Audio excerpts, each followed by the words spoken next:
Now, challenges and modern relevance. So, the Baha'is, they face persecution in some countries, particularly in Iran, to this day, over a century later, where they are denied the most basic of rights. And despite this, the faith is still growing and contributing to global efforts for peace, justice, and sustainability. Peace across the world, justice for those that have been affected, and sustainability, especially with regards to the environment and climate change at large. Now, its principles resonate with contemporary challenges.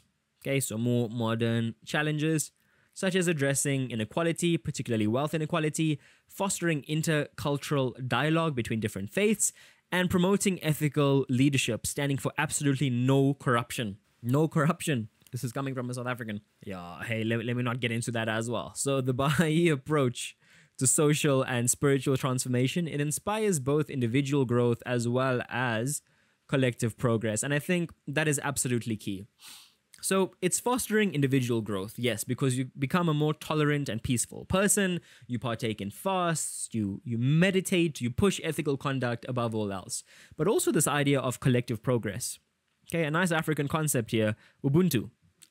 I am because of you. Collective progress, well, it is only through the help of our community, of our families. Remember that saying, it takes a village? Yes, it takes a village to raise a child, to raise ourselves, but overall to create a better, more sustainable community and society, because ultimately that is what we want. We want to eradicate poverty. First and foremost, we want the needs of everyone to be met. We need all those basics met. And that way, maybe it could alleviate not just poverty and strains on governments in terms of social grants, but perhaps theft as well. This could lead to a better quality of life for absolutely everybody. This is what we need. We need collective progress as people to support each other. We need to back ourselves amidst government failings, because maybe that is the only way to build a country. Together, if everyone can just do their part, mind their business, do their share, contribute something to society, and just not hurt anyone while doing so, maybe the world could be a better place. But yeah, that is the last video in this religion study series. I really hope you guys have enjoyed it. Poured my heart into this, and I really try to just err on the side of caution for everything, especially some of the religions where, yeah, that are a bit more polarizing than others. I tried my best to just be as objective as possible, because remember, this is not me trying to give you my own opinions on like the major religions in the world and, you know, some of the other beliefs and philosophies. This is literally just for my religion studies learners. That's it, so that you can be a bit better prepared for your exams. But yeah, for those of you that are not doing religion studies and just wanted to enjoy the show, look, thank you for watching. I really appreciate it.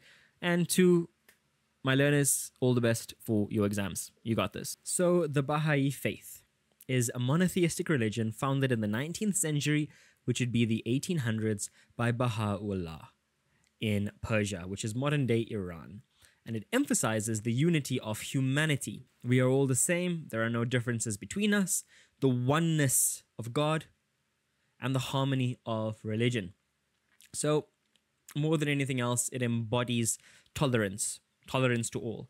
Now, as a relatively young global religion, it has attracted millions of followers worldwide, and it advocates for universal peace, justice, and this idea of spiritual renewal. Now, the beauty of Baha'i is that it is centered on the unity of humanity. So we are all one, regardless of our race, religion, gender, orientation, whatever it is.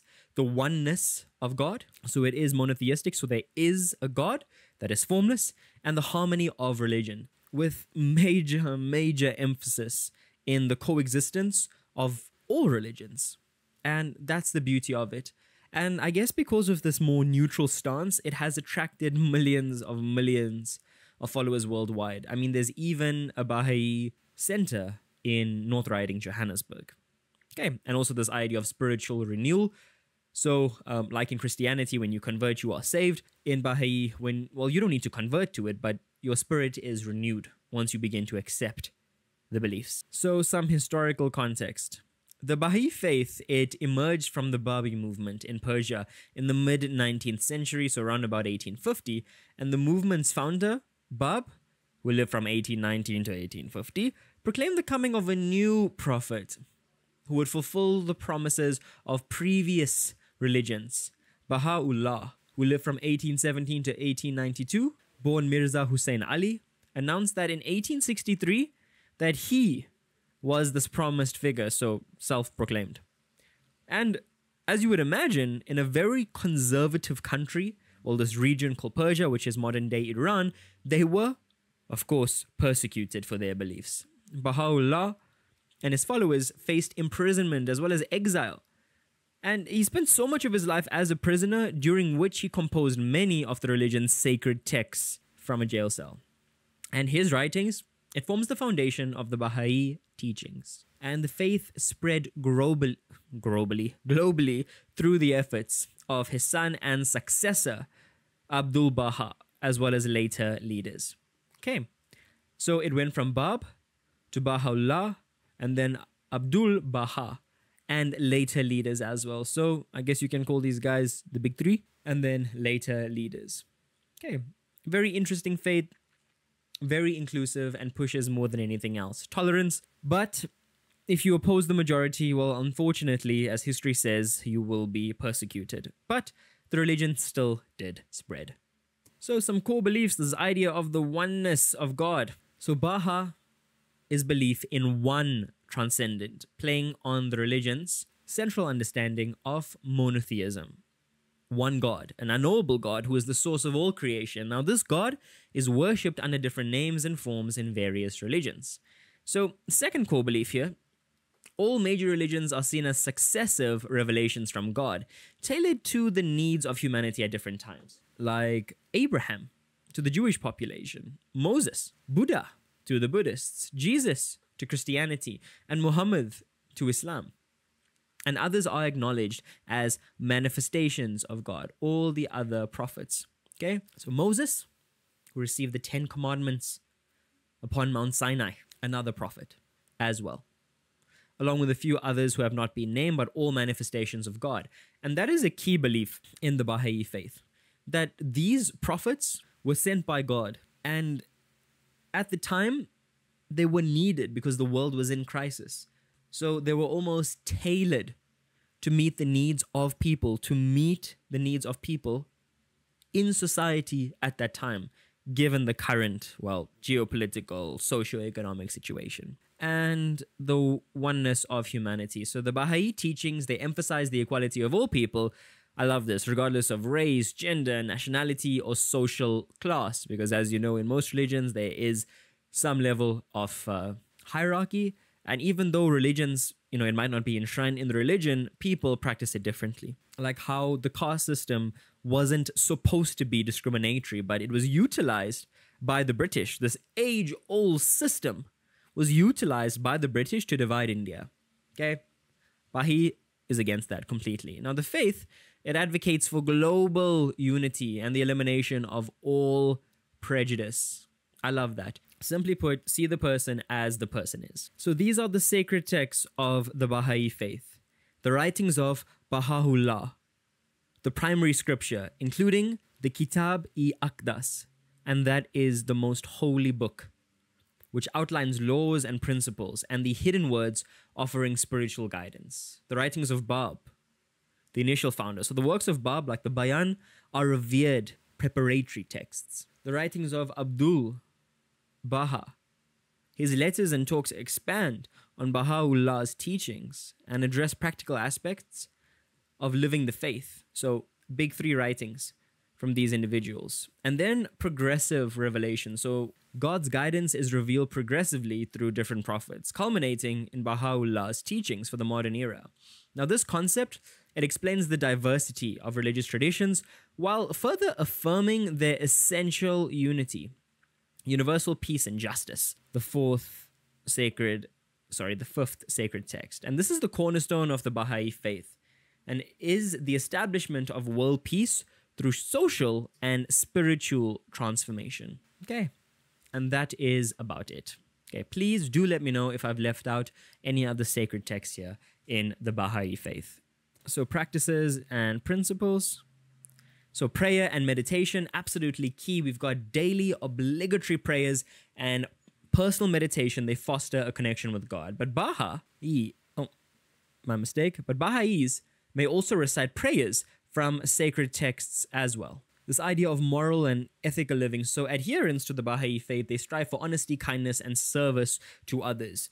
Look, this is central in pretty much every religion. Look, if you've been following this religious series now, I've said it in pretty much all 8 of the religions, faiths, beliefs, philosophies that I'm covering right now. Honesty, kindness, love, gratefulness, compassion. Look, this is central in every single religion. Okay, so just stopping a bad person.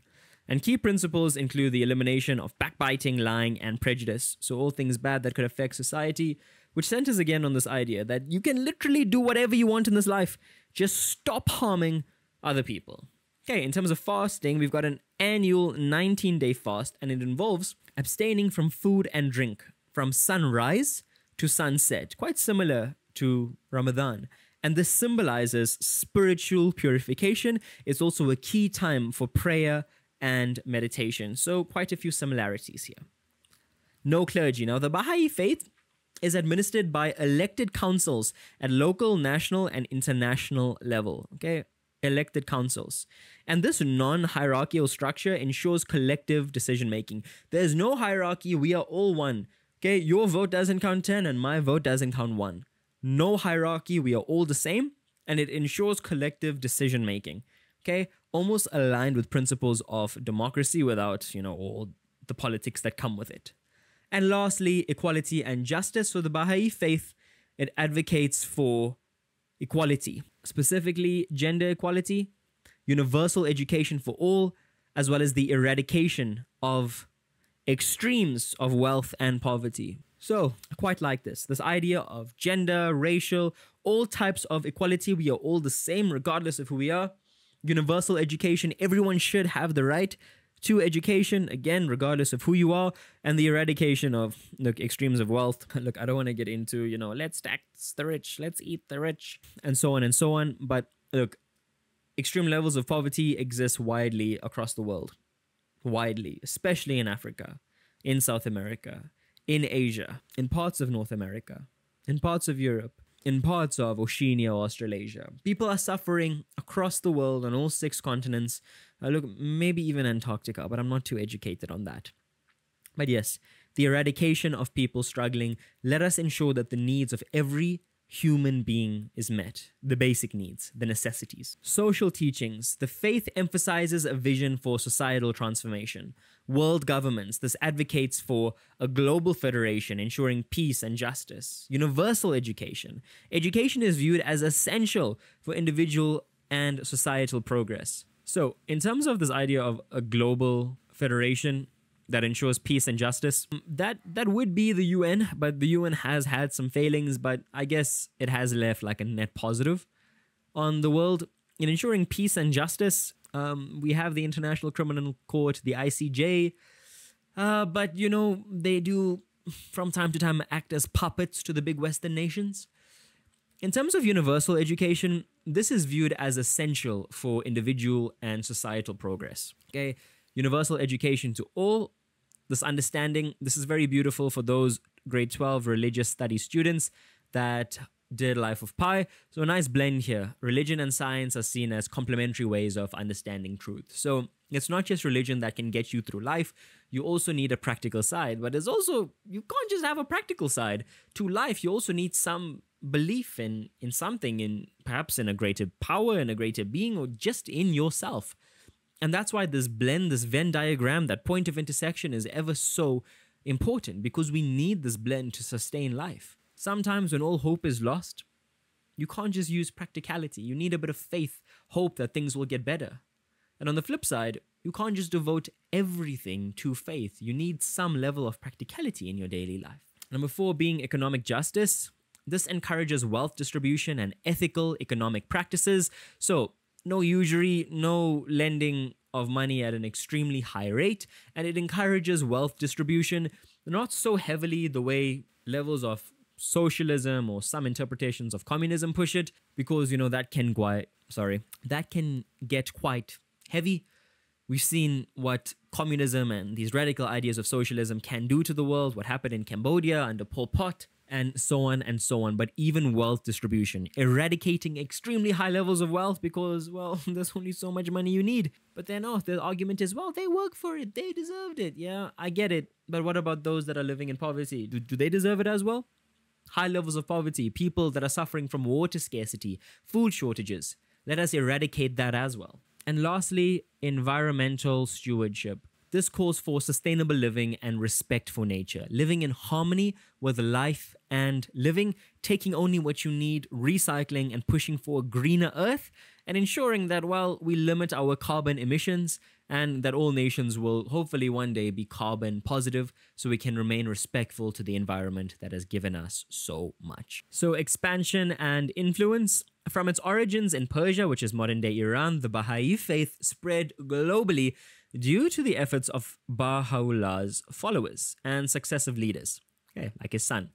Now, today, Baha'is live in almost every country of the world and engaging in grassroots development, education, and interfaith dialogue as well. So grassroots at the very basic level, pushing for development, sustainability, education to all, and also interfaith dialogue, ensuring peace and harmony amongst our big faiths. So like I mentioned, there is a Baha'i center in Johannesburg. It's located in North Riding if you guys want to go check it out, if you're in the area.